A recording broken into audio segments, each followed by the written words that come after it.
નાગરવાડા કાઠિયાવાડી ચાલ રામાપીર મંદિર પાસે અસામાજિક ઈસમ ચંદ્રકાંત મોરે દ્વારા ધાર્મિક બાળકોના ભવિષ્ય બગાડવાની કોશિશ। વડોદરાના નાગરવાડા કાઠિયાવાડી ચાલીના રામાપીર મંદિર પાસે રહેતા સામાજિક ઈસમથી પરેશાન થઈને લોકોએ કારેલીબાગ પોલીસ સ્ટેશનમાં અરજી ફરિયાદ કરી હતી। ચંદ્રકાંત મોરે દ્વારા બાળકોના ભવિષ્ય બગાડવાની કોશિશ અને જાતિ સૂચક શબ્દ બોલીને લોકોને હેરાન કરતા લોકોમાં નારાજગી વધી હતી, જેને લઈને આજરોજ સ્થાનિક નાગરિકો દ્વારા અને અનુસૂચિત જાતિ સમાજ દ્વારા કારેલીબાગ પોલીસ ચોકીના તેના વિરુદ્ધમાં ફરિયાદ નોંધાવવા પહોંચ્યા હતા, જ્યાં તેના વિરુદ્ધ સૂત્રોચ્ચાર કરી પોલીસમાં તાત્કાલિક પગલાં ભરવા રજૂઆત કરાઈ હતી।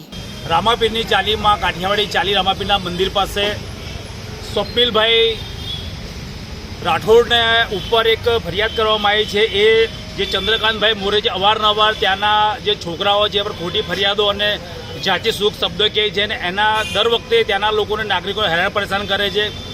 કોઈ ઘર એમને લેવું હતું ને ઘર એમને ના મળ્યું એના કારણસર આજુબાજુવાળાને ત્યાંના જે સીધા સાધા છોકરાઓ છે ખોટી ફરિયાદો કરી રહ્યા છે, એના વિરુદ્ધમાં આજે બધા જાગૃત નાગરિકો અને અનુસૂચિત જાતિના લોકો એમના વિરુદ્ધમાં ફરિયાદ કરવા આવ્યા છે। કારેલીબાગ પોલીસ આજે એમની વિરુદ્ધમાં ફરિયાદ કરી રહ્યા છે।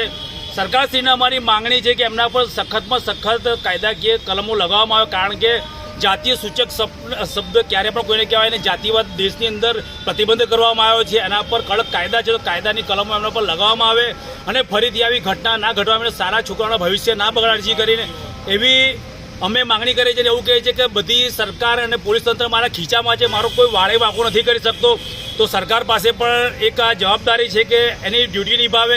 જો પોલીસ તંત્ર અને પીઆઈને પણ કે કારેલીબાગ પીઆઈ મારા ગીજામાં રહેતા હોય તો આ બહુ જ પીઆઈ સાહેબ માટે પણ બહુ ખોટી ઘટના છે। તો અમારું નિવેદન છે કે આના પર સખતમાં સખત કાર્યવાહી થાય, જો કાર્યવાહી નહીં થાય તો આ પોલીસ સ્ટેશન અને સીપી સાહેબની કચેરી પર ઘેરાવ કરવાની અમે તૈયારી રાખીએ છીએ।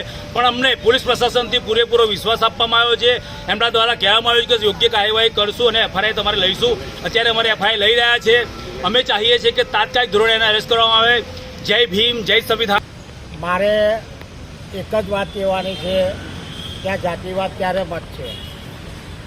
જાતિવાદ ખાલી વડોદરામાં નહીં પરંતુ આખા ઇન્ડિયાની અંદર જાતિવાદ થાય છે। અમારા છોકરાઓ નવી ધરતી નાગરવાડા કાઠિયાવાડી ચાલીમાં જે આજથી અમે 100 વર્ષથી અમે ત્યાં રહીએ છીએ અને અમારે સમાજ એક નાનામાં નાની સમાજ છે અને અમારા ઘરકામ કરીને અમારું ગુજરાન ચલાવે એવી અમારી સમાજ છે। સામેવાળા ચંદ્રકાંત મોરે નોકરી કરે છે, એવી કેવી દાદાગીરી હતી કે એને તૈયારીની અંદર કમિશનરની ત્યાંથી 1-2 કલાકની અંદર ત્યાંથી એને અરજી આવીને કારેલીબાગ પોલીસ સ્ટેશનની અંદર આવી અને એ અરજી આપી।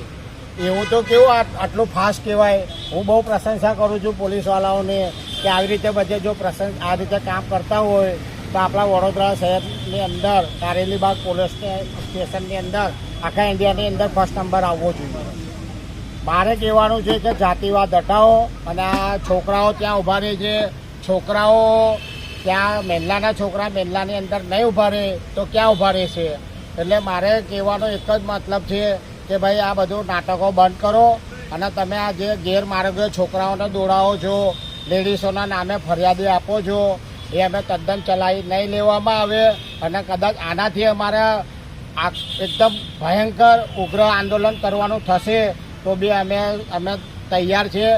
જે ચંદ્રકાંત મોરે છે એ અમને ખૂબ જ માનસિક ત્રાસ આપે છે અને એ લોકોને મારું ઘર જોઈએ છે અને એ એમ કહે છે કે આટલી નીચી જાતિવાળા અહીંયા કેમ તમે રહેવાય અને મારા છોકરાને માર્યો અને એનું ખોટું નામ લીધું છે, એની બાઇક ફેંકી દીધી, એના ફ્યુચર સાથે ચેડા કર્યા છે અને એ લોકોને એમ છે કે આ ઘર અમને આપી દે।